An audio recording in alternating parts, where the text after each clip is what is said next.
다음 얘기 넘어가겠습니다. 선거의 신입니다. 이해찬 민주당 전 대표와 김종인 전 국민의힘 비대위원장 얘기인데요. 최근 물밑에서 이 두 분의 역할이 주목받고 있습니다. 먼저 정치권 백전노장인 두 분에 대한 짧은 인물평부터 좀 부탁드리겠습니다. 이해찬 전 대표와 김종인 전 위원장은 정치권에서 영원히 화합할 수 없는 물과 기름이죠. 그리고 두 분은 88년서부터 악연으로 한번 충돌한 적이 있었고요. 2016년에 그러니까 자그마치 28년 만에 만나갖고 또 한 번 악연을 쌌습니다. 두 번의 과정 속에서 한 번은 이해찬 전 대표의 승, 그러니까 2016년은 김종인 위원장의 어거지 승. 불공정 게임이었었죠 그때는. 선거의 신이라고 하는 부분에 대해서 이해찬 전 대표는 한 번도 선거에 떨어져 본 적이 없습니다. 그래서 후배들에게 늘 사석에서 묻죠. 국회의원 선거를 어떻게 하면 떨어지냐. 싫어합니다. 예. 그 김종인 위원장은 최근에 선거에 있을 때마다 비대위원장이나 이런 식의 영입이 있었기 때문에 선거에 마치 대단한 능력을 보여주는 것 같지만 사실은 본인이 지역구에서 한 번도 국회의원에 당선돼 본 적이 없는 사람입니다. 비례대표만 했어요. 예, 비례대표만 했고 뭐 비례대표 4번 5번 하는 것도 재주죠. 능력이고. 판을 읽는 능력이 조금은 있는데 실제 컨텐츠보다는 좀 과장돼서 컨텐츠는 중고가인데 포장지는 명품으로 포장돼 있다. 이해찬 대표는 컨텐츠도 명품이고 포장지도 명품이다. 그래서 둘이 경쟁하기에는 좀 아쉽다. 너무 편협하게 한쪽으로 치우치신 거 아니에요? 어쨌든 두 분 다 이렇게 보면 여의도 내에서 그러니까 정치권 내에서 영향력이 굉장히 막강하신 것 같아요. 그래서 이른바 선수들 사이에서는 막강한 영향력을 갖고 계신데 근데 이제 대중들 사이에서는 별로 인기가 없는 것 같아요. 그래서 정치판을 읽고 이렇게 큰 이제 뭐 바둑판의 수라고 해야 되나요? 그런 걸 넣는 데는 굉장히 능력을 갖고 있는 게 아닌가. 그래서 이걸 좋게 보면 경세가다, 경세가. 그래서 나라를 걱정하면서, 당을 걱정하면서, 죄송합니다. 사실대로 얘기하자면 자꾸 기침이 나오는 거예요. 목에 가시가 덧쳤어요? 방송에 돌아다니는 귀신들이요. 진실을 얘기하지 않는 사람에게 기침을 주는 거예요. 하루라도 진실을 우리가 뭐 영화로 보자면 그 스타워즈에 보면 요다 있지 않습니까? 요다 같은 캐릭터를 말할 수도 있고요. 좀 나쁘게 얘기하시는 분들은 뭐 그런 현자는 아니고 그냥 정치 기술자에 불과하다. 그래서 좀 정치를 오래 하셨고 많은 사람들을 만나다 보니까 조금 남들보다 일찍 상황들을 예측할 수 있기 때문에 정치 기술자로서 자신들이 유리한 것들을 미리미리 찝어가지고 그 자기한테 유리한 상황들을 만들고 정치적인 네트워킹을 이용해가지고 이 정치의 어떤 그 내부 권력 투쟁에 항상 이렇게 자신들이 이 장악을 하려고 하는 그래서 굉장히 구태 정치인이다 이렇게 또 폄하하시는 분들도 계시죠. 김종인 위원장이 노태우 대통령 때 경제수석 한 번 한 게 행정부에서 일한 게 아마 다 할 거예요. 제가 알기로는. 이해찬 대표 같은 경우는 교육부총리였죠. 그다음에 국무총리를 지냈죠. 당대표를 지냈죠. 그러니까 정치적 그 스펙이나 이런 걸 보면 그리고 현장 선거에서만 7번이나 당선을 됐고 제일 이제 둘이 그 압권이 언제냐면 2016년에 당시 이제 안철수 의원을 비롯한 그 민주당 내에서 김한길 안철수계가 탈당을 할 때 그게 이제 2015년 12월입니다. 탈당을 하고 2016년 총선 앞두고 19대 총선 20대 총선이죠. 20대 총선 앞두고 당이 위기에 빠졌을 때 그때 이제 박영선 의원 등등이 얘기했고 김종인 위원장이 민주당 비대위원장을 옵니다. 그리고 그때 당 공천 과정에서 3명을 칩니다. 정청래, 신기남, 이해찬. 왜 이분들을 그 제외해야 되는지 공식적으로 한 번도 얘기한 적이 없어요. 그냥 정무적 판단입니다. 그래서 제가 개인적으로 공격을 했죠. 당신이 정청래, 이해찬보다 나은 거 3가지만 얘기해봐라. 얘기를 않더라고요. 제 말을 무시하고. 1988년 이해찬과의 선거에서 진 거에 대한 앙심을 28년 만에 복수했다. 그런 기사들이 많이 나왔죠. 많이 나왔죠. 당시에. 예. 그런데 둘의 이제 결정적 차이를 보면요. 이해찬 대표는 한 번도 자신의 진영을 바꿔본 적이 없어요. 그런데 이제 정치권에 그네 타고 널뛰기 하는 거로 1등입니다. 이쪽 당에 갔다 저쪽 당에 갔다. 근데 이제 어느 순간에 그분이 늘 그러니까 그걸 비판도 안 해요. 이해찬 대표하고 김종인 비대위원장은 그런데 이렇게 그 보면 그 정치의 노선이라든가 그 행보는 좀 많이 달랐어요. 그래서 이해찬 대표 같은 경우에는 그 이제 어떻게 보면 운동권 계보로 쭉 이렇게 이어져 내려오죠. 그래서 그 옛날에 그 진보 세력들, 그 운동권 세력들의 일종의 아지트로 쓰였던 그런 이제 서점의 또 실제적인 이제 오너 역할도 하고 이렇게 하면서 운동권 계보의 하나의 어떤 그 좌장 같은 그런 역할을 옛날부터 이렇게 쭉 해오신 그런 분이고. 이제 그 김종인 비대위원장 같은 경우에는 사실 이제 독일 유학파죠. 그래서 독일을 배경으로 하는 일종의 이제 좌우를 좀 넘나드는. 그래서 실질적인 그 노선 같은 경우는 제가 보면 그 독일식의 어떤 중도 실용주의 이런 쪽에 가깝습니다. 이 어느 한쪽에 딱 들어맞는 그런 노선을 갖고 있다기보다는 좀 외교 안보 측면에서는 좀 보수에 가깝고요.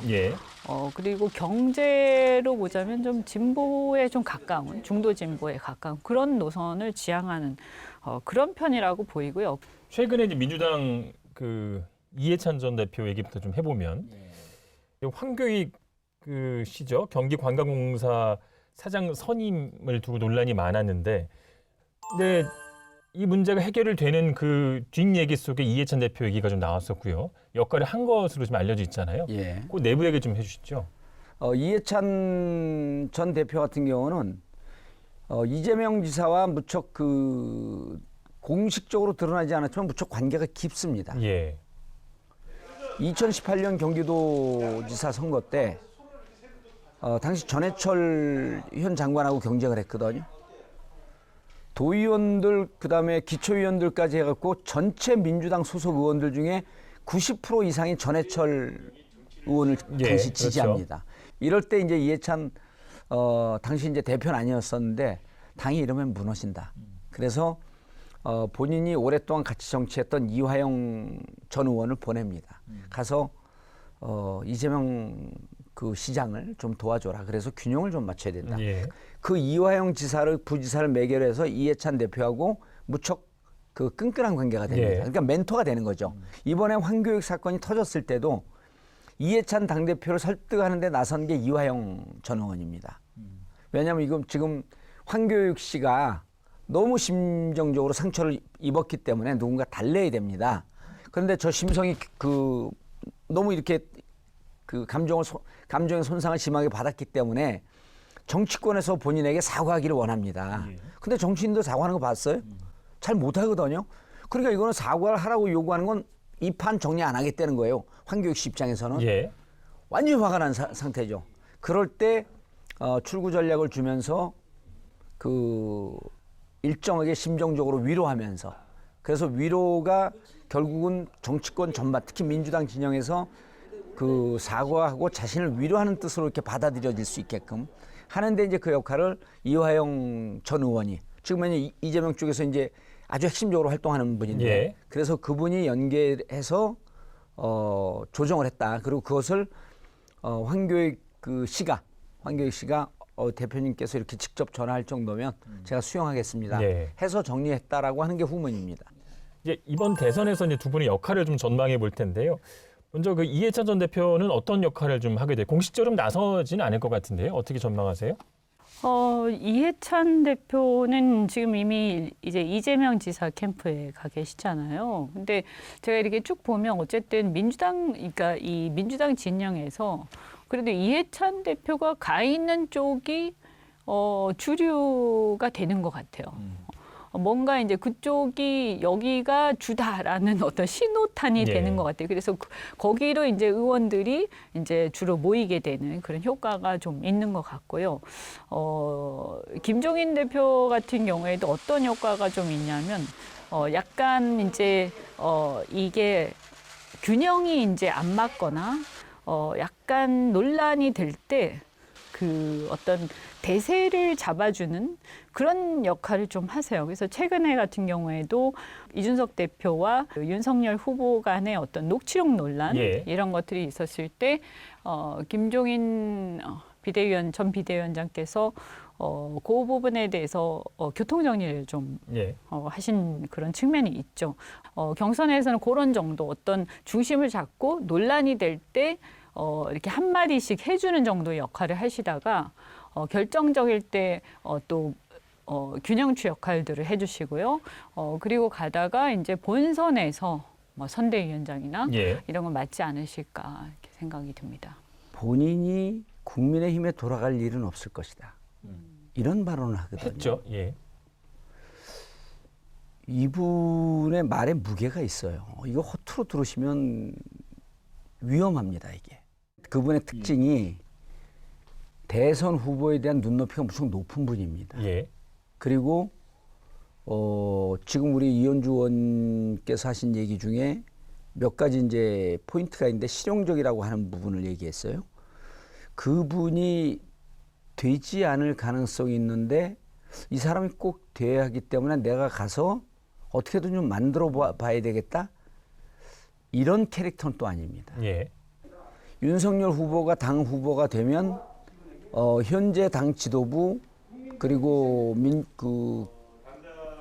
국민의힘의 뿌리를 차지하고 있는 영남 세력들이 저는 인정하기가 꽤 어려운 대목으로 갈 거예요. 그리고 지지율이 민주당하고 오차 범위 내에서 완벽하게 지는 상황이 오게 되면 무척 곤혹스러워지는데 이럴 때도 김종인 위원장이 윤석열을 도울까 저는 아니라고 보는 거예요.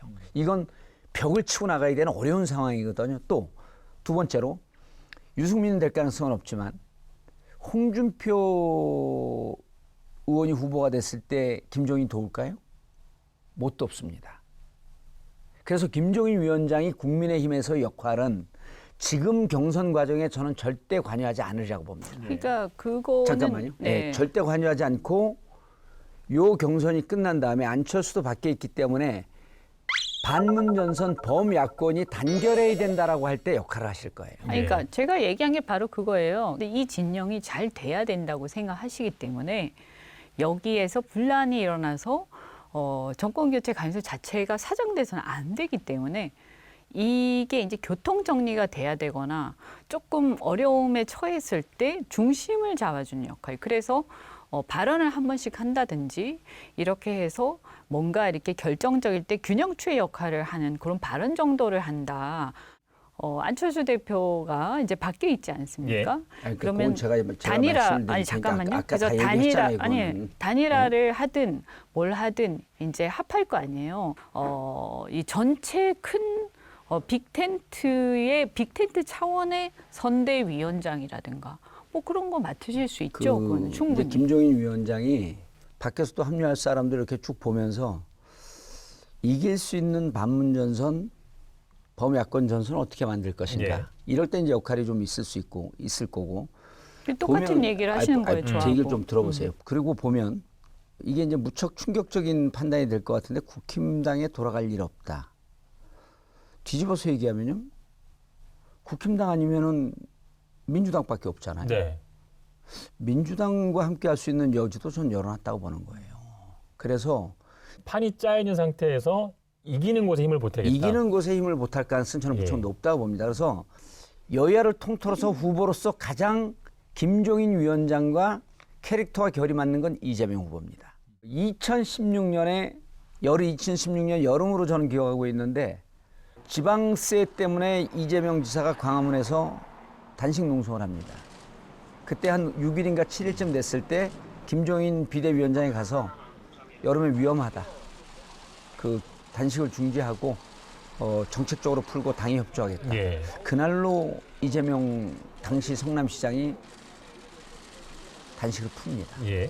이 연을 둘이 또 무척 높이 기억하고 있어요. 그래서 전 제가 보기에는 김종인 위원장이 민주당으로 올 가능성이 있다라고 하는 건 현재 정치적 시점에서 가능성은 10%도 안 되지만 막상 선거에 임박하게 되면 저는 49%까지 올라갈 거라고 봐요. 예. 그래서 국민의힘에 반드시 힘을 싣는다라고 하는 단정적으로 얘기하면 국민의힘은 그 여러 패착 중에 또 하나의 패착이 될 것이다. 김종인 위원장에 대해서 잘 분석을 해야 된다. 예. 그 김종인 위원장하고 이제 아까 가끔 만나셨죠? 예, 가끔 이제 소통을 하는 편인데 뭐 이제 과거에 민주당에 있을 때처럼 그렇게까지 가깝지는 않지만 가끔씩 이제 또 인사도 드리고 또 이제 조언도 듣고 하고 있습니다.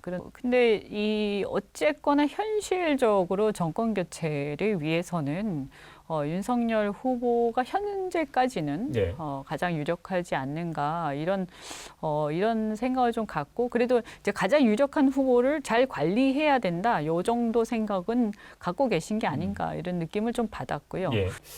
자, 여전히 뭐 영향력을 행사하고 있는 양 진영의 이제 백전노당인데 이해찬, 김종인 두 분이 이번 대선에서 어떤 역할을 할지 좀 지켜보고요.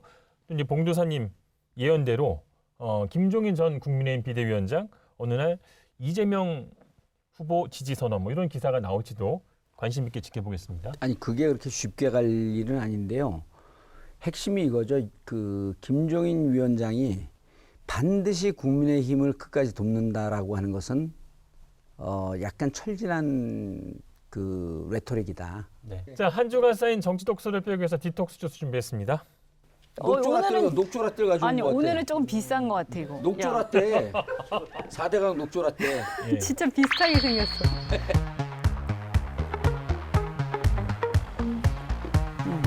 이번 주 시사토크 알고리즘도 잘 보셨습니까? 화면 왼쪽을 눌러서 돌아쩌 채널을 구독해 주시면 알고리즘과 함께 돌발 영상, 뉴스가 있는 저녁 등 YTN의 간판 시사 프로그램을 함께 보실 수 있습니다.